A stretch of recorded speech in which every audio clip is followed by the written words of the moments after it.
Shalom beloved people, firman Tuhan dalam Mazmur 23 ayat yang kelima mengatakan, Engkau menyediakan hidangan bagiku di hadapan lawanku.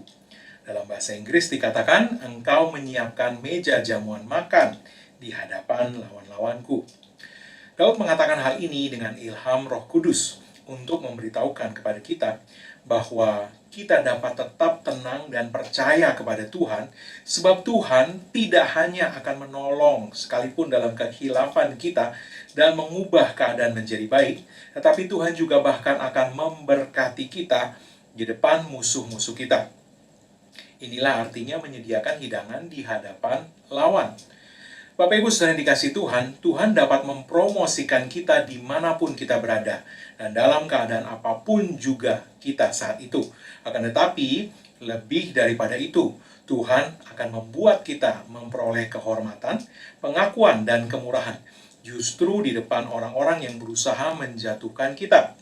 Orang-orang yang memfitnah Anda dan mencoba menahan Anda sehingga tidak mengalami promosi, suatu hari mereka akan melihat Anda mendapatkan kehormatan dan promosi yang sesungguhnya memang adalah bagian Anda. Ketika ada orang yang berbicara di belakang Anda dan menyebarkan gosip mengenai Anda, tetaplah tenang dan bayangkan bahwa pada saat itu sebenarnya jamuan pesta sedang disiapkan untuk Anda. Malaikat-malaikat Bapamu sedang mempersiapkan hidangan pesta untuk Anda. Dan dalam pesta itu nanti, bukan hanya Anda yang akan hadir. Musuh-musuh yang selama ini mencoba menjatuhkan Anda juga dibuat Tuhan hadir untuk melihat Anda dipromosikan oleh Tuhan di depan mereka. Mereka yang selama ini mengatakan bahwa Anda tidak akan pernah berhasil, justru merekalah yang dibuat Tuhan melihat Anda menikmati kemenangan. Mereka yang selama ini menyulitkan Anda, Tuhan justru membuat mereka yang sekarang berlomba-lomba untuk berbisnis dengan Anda dan memberikan keuntungan besar bagi Anda. Itulah yang namanya Tuhan menyediakan hidangan bagimu di hadapan lawan-lawanmu. Bapak Ibu saudara yang dikasih Tuhan, karena itu jangan biarkan iblis mempergunakan situasi yang Anda lihat saat ini untuk mencuri damai sejahtera Anda. Sebab di balik semua yang kelihatan saat ini, Tuhanlah yang sedang bekerja bagi Anda, menyediakan hidangan bagi Anda di hadapan lawan-lawan Anda itu. Saudaraku yang kekasih, segala hal yang mencoba mendatangi Anda untuk membuat Anda marah, khawatir, dan kehilangan damai sejahtera dengan menyebar gosip tentang Anda, memfitnah, dan dengan sengaja tidak menghargai Anda. Ketahuilah bahwa semua itu adalah tipu muslihat iblis untuk membuat Anda kehilangan ketenangan dan damai, serta mengalihkan perhatian Anda dari jaminan firman Tuhan kepada situasi yang kelihatan, sehingga Anda menjadi khawatir dan kehilangan iman. Dengan memanfaatkan hal semacam itu, musuh sedang berusaha membuat Anda membuang waktu dan energi untuk hal yang sebenarnya tidak perlu Anda khawatirkan. Hal yang sebenarnya cukup Anda serahkan kepada Tuhan untuk bertindak bagi Anda.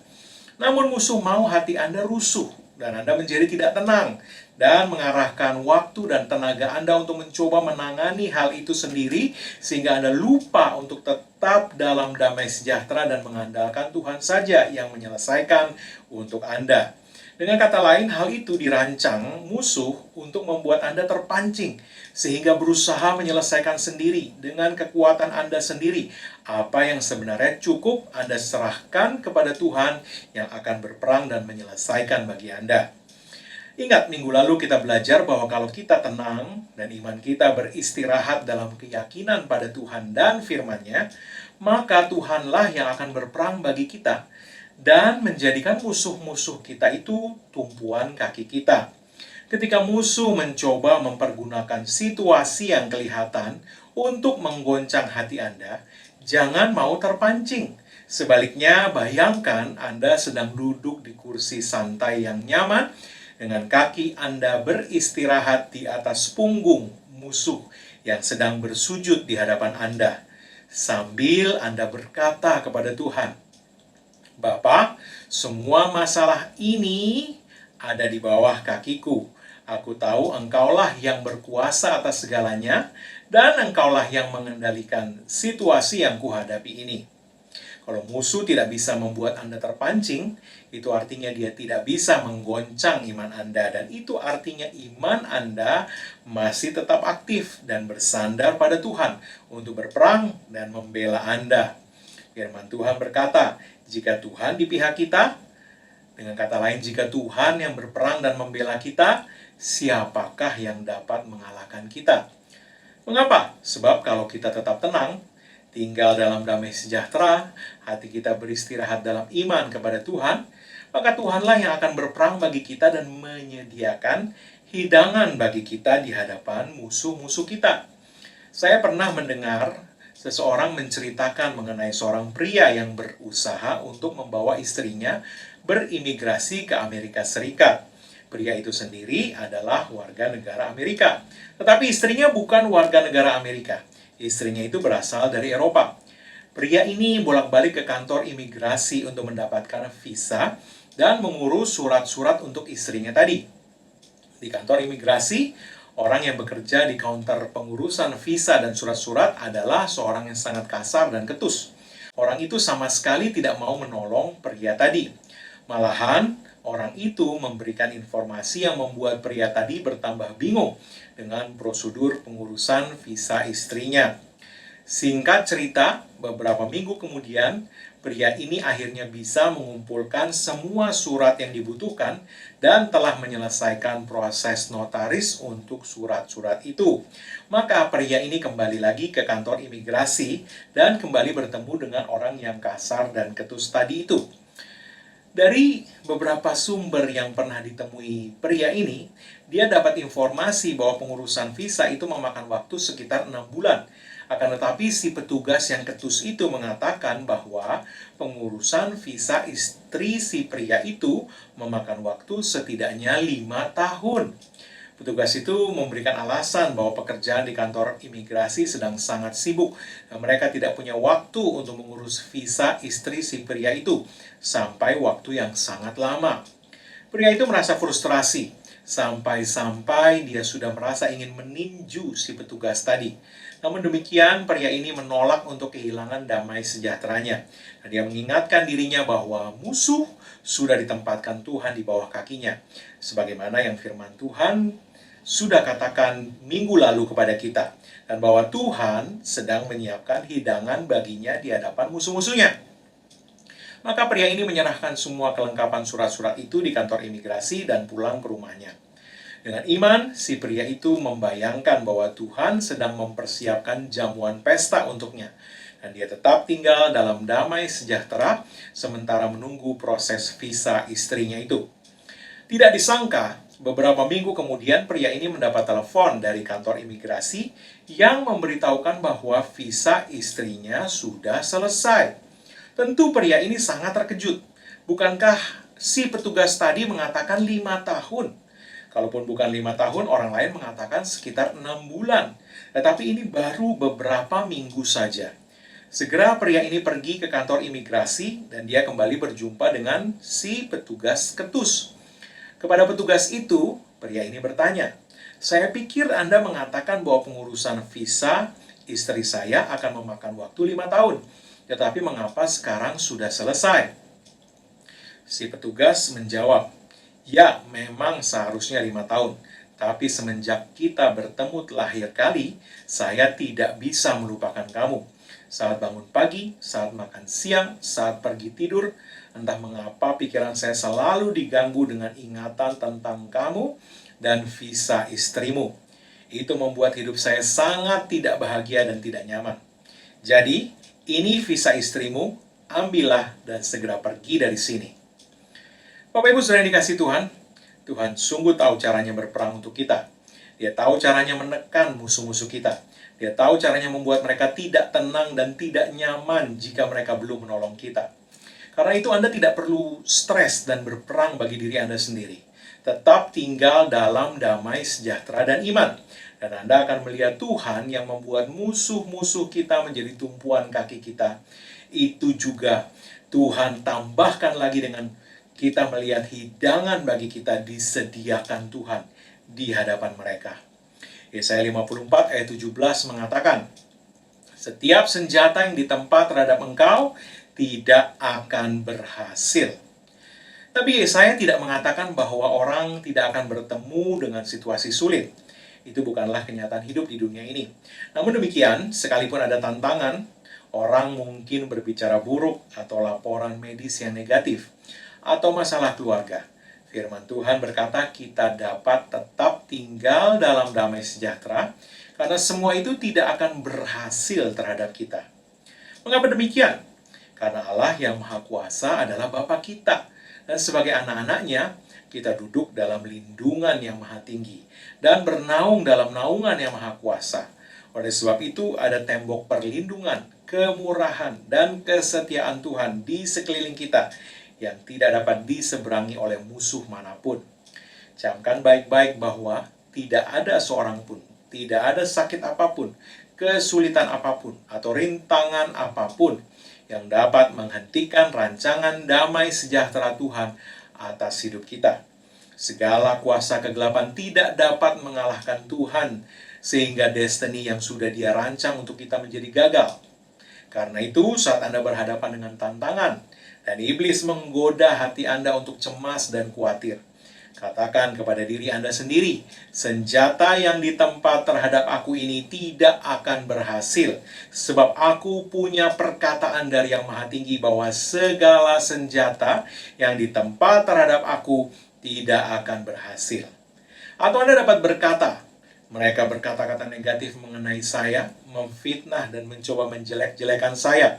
Tapi saya tidak khawatir tentang itu sebab saya tahu bahwa Tuhanlah yang membela saya. Dia yang akan menangani mereka. Jika Anda menghadapi masalah dengan pergaulan anak Anda tidak tahu bagaimana menghadapi dia, jangan berkata-kata negatif.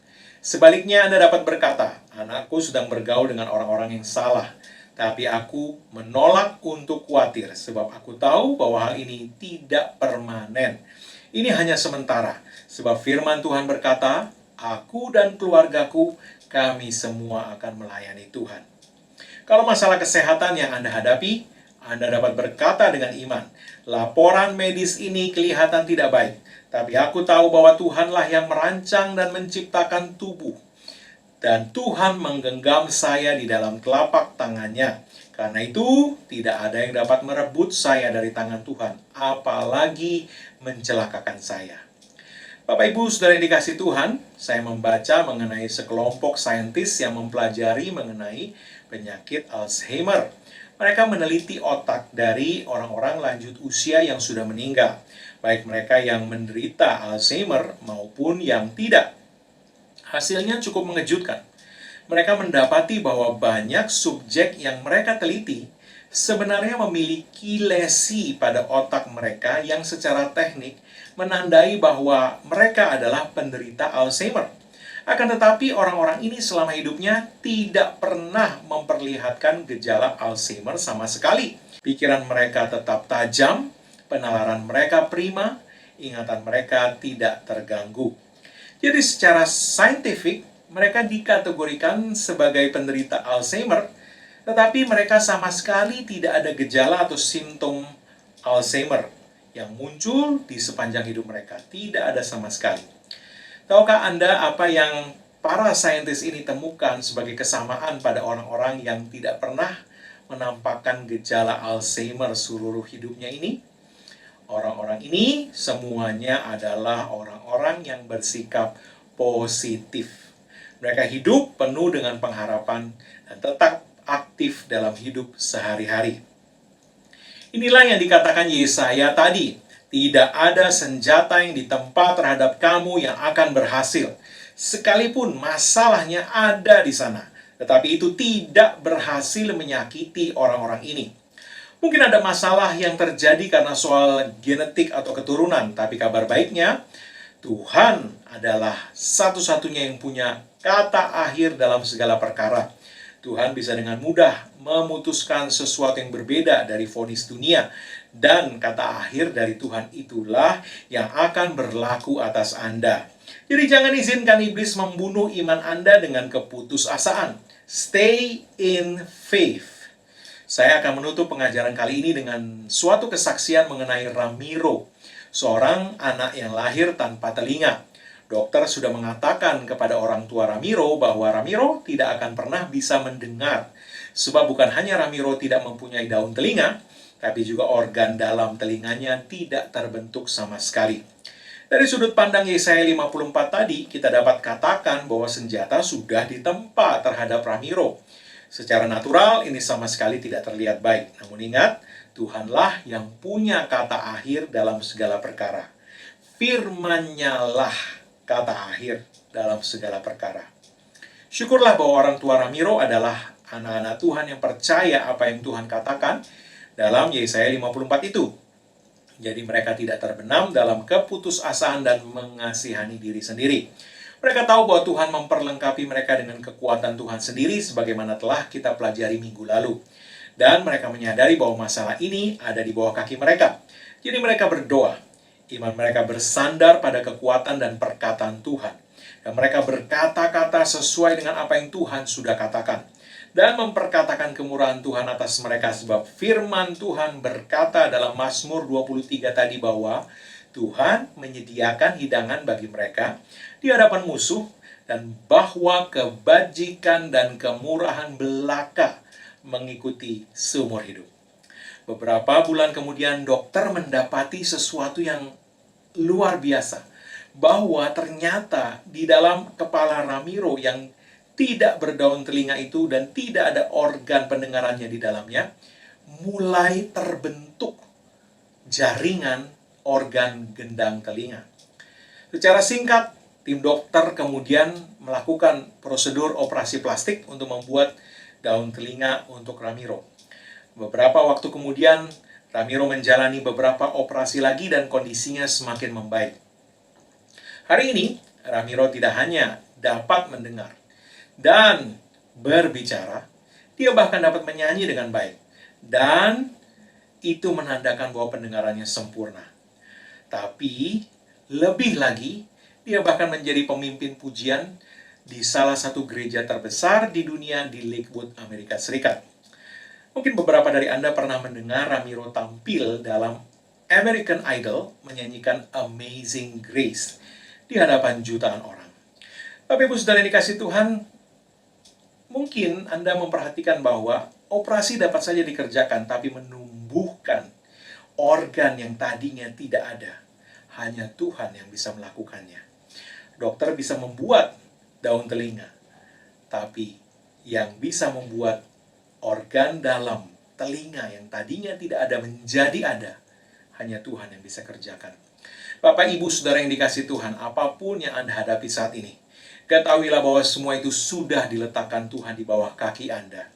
Situasi yang Anda hadapi itu tidak permanen. Itu hanya sementara. Kuasa Tuhan yang bekerja bagi Anda itu jauh lebih besar dari kuasa yang bekerja melawan Anda. Yosua dan Kaleb menyebut raksasa yang menduduki tanah Kanaan itu hanyalah sebagai makanan yang akan mereka telan habis. Karena itu, jangan berikan tempat yang tinggi kepada mereka dalam pandangan dan hati Anda. Tuhan bersama Anda, dan itu menjadikan Anda sebagai kekuatan mayoritas. Anda sudah diperlengkapi Tuhan dengan kuasanya. Anda diperlengkapi dengan senjata Allah sendiri. Dan itu menjadikan Anda seorang yang berbahaya bagi iblis dan setan-setannya. Apapun senjata yang ditempa terhadap Anda tidak akan berhasil. Sebaliknya, Andalah yang akan berhasil. Bapak, Ibu, Saudara yang dikasih Tuhan, saya mengajak Anda untuk mulai meletakkan musuh-musuh yang Anda hadapi di bawah kaki Anda, dalam pandangan dan dalam hati Anda. Andalah yang selama ini mengizinkan mereka membuat Anda khawatir dengan menempatkan mereka tidak pada tempat yang seharusnya. Tuhan sudah meletakkan mereka di bawah kaki Anda. Karena itu Anda jangan letakkan mereka di atas kepala Anda. Kembalikan mereka ke tempat mereka yang seharusnya, di mana Tuhan sudah menaruhkan mereka. Tuhan sedang berkata kepada Anda hari ini, sebagaimana Dia berkata lewat firman-Nya, "Aku di pihakmu, akulah yang akan berperang bagimu. Tetapi kamu harus menyerahkan segala kekhawatiranmu kepadaku." Bapak, Ibu, Saudara yang dikasih Tuhan, kembalilah ke tempat damai sejahtera. Jangan izinkan siapapun atau apapun mencuri damai sejahtera Anda dan merontokkan iman Anda. Tuhanlah yang akan membela Anda. Siapapun atau apapun yang membuat keadaan tidak baik atau berbuat jahat kepada Anda, Tuhanlah yang akan merontokkan mereka. Dia tahu caranya membalik keadaan negatif Anda menjadi kemenangan luar biasa. Ingat, saat Anda berbicara kepada penyakit itu, rintangan itu, depresi itu, lakukan sebagaimana tindakan iman Daud terhadap Goliat. Lakukan dengan iman. Lakukan seperti Daud melakukannya. Daud merendahkan Goliat saat dia berbicara kepada Goliat. Daud melecehkan Goliat dengan kata-katanya. Hari ini juga Tuhan menyerahkan kamu ke dalam tanganku. Hari ini juga engkau akan kuberikan menjadi makanan burung-burung di udara dan binatang-binatang di ladang. Bapak Ibu saudara yang dikasih Tuhan, itulah pernyataan Daud kepada Goliat yang notabene jauh lebih besar, lebih kuat, dan lebih ahli berperang dari Daud. Daud memandang rendah Goliat. Daud memandang Goliat sebagai musuh yang lemah. Dia memandang Goliat bukan sebagai musuh yang dapat menandinginya, apalagi sebagai musuh yang kuat. Daud melecehkan Goliat, baik dengan kata-kata maupun dalam pandangan dan dalam hatinya. Dan kita semua tahu apa yang kemudian terjadi. Sebagaimana Tuhan sudah mengatakannya, Tuhan menjadikan Goliat sebagai tumpuan kaki Daud, sebagai batu loncatan untuk Daud mengalami promosi. Dan akhirnya Daud menjadi raja terbesar sepanjang sejarah Israel. Sebagaimana Ramiro, tidak ada yang dapat menahan Anda dari destiny terbaik yang sudah disediakan Tuhan untuk Anda. Tuhan sudah berfirman, Dia ada di pihak Anda. Dia adalah Bapa yang sangat mengasihi Anda, Bapa Anda. Dia berjalan di depan Anda, mengatur segala sesuatu, berperang bagi Anda, membuka jalan Anda. Akhir dari semuanya sudah Dia siapkan untuk Anda, dengan Anda sebagai pemenangnya. Sehingga Anda akan melalui segala penghalang, mengalahkan semua musuh, dan menjadi kegenapan dari segala yang Tuhan sudah firmankan mengenai Anda. Amin. Bapak Ibu saudara yang dikasih Tuhan, sebelum kita menerima doa berkat, mari deklarasikan ini bersama dengan saya. Dalam nama Yesus, aku deklarasikan bahwa aku memilih iman dan aku menolak untuk dikuasai ketakutan. Aku akan merenungkan hanya yang positif, yang sesuai dengan firman Tuhan, dan bukan yang negatif. Aku akan memakai energiku bukan untuk khawatir, tapi hanya untuk bertumbuh dalam iman. Ketakutan tidak punya tempat dalam hidupku. Aku menolak untuk memikirkan segala hal dan kemungkinan yang negatif. Aku akan fokuskan pikiranku pada perkataan Tuhan dan kesetiaannya, pada apa yang Tuhan sudah katakan mengenai diriku. Aku tahu bahwa rencana Tuhan bagiku adalah kesuksesan, kemenangan, kelimpahan, dan kesehatan yang sempurna. Inilah deklarasi imanku. Amin. Bapak Ibu saudara yang dikasih Tuhan, mari angkat kedua tangan Anda di hadapan Tuhan dan terimalah berkat dari Tuhan. Dan apa yang Yesus Kristus telah kerjakan bagi kita di kayu salib karena curahan darahnya, maka tidak ada lagi kutuk yang berlaku atas hidupmu. Yang ada hanyalah berkat Tuhan tercurah berlimpah-limpah memberkati engkau dalam segala hal. Oleh berkat Tuhan itu engkau naik terus, tidak turun, engkau jadi kepala bukan ekor. Dan tidak ada yang jahat yang dapat mendekat kepadamu. Tidak ada rancangan jahat, senjata iblis yang dapat berhasil terhadap engkau. Karena tempat perlindunganmu dan kubu pertahananmu, Allahmu yang kau percayai. Dengan panjang umur, Tuhan akan mengenyangkan engkau. Dan Tuhan akan memperlihatkan kepadamu keselamatan daripadanya. Umurmu minimal 120 tahun dan dipenuhi dengan hari-hari yang baik dari Tuhan. Dalam nama Yesus, semua yang percaya sama-sama katakan, amin. Bapak Ibu saudara yang dikasih Tuhan, sampai jumpa lagi dalam pengajaran firman iman berikutnya. Tuhan Yesus memberkati.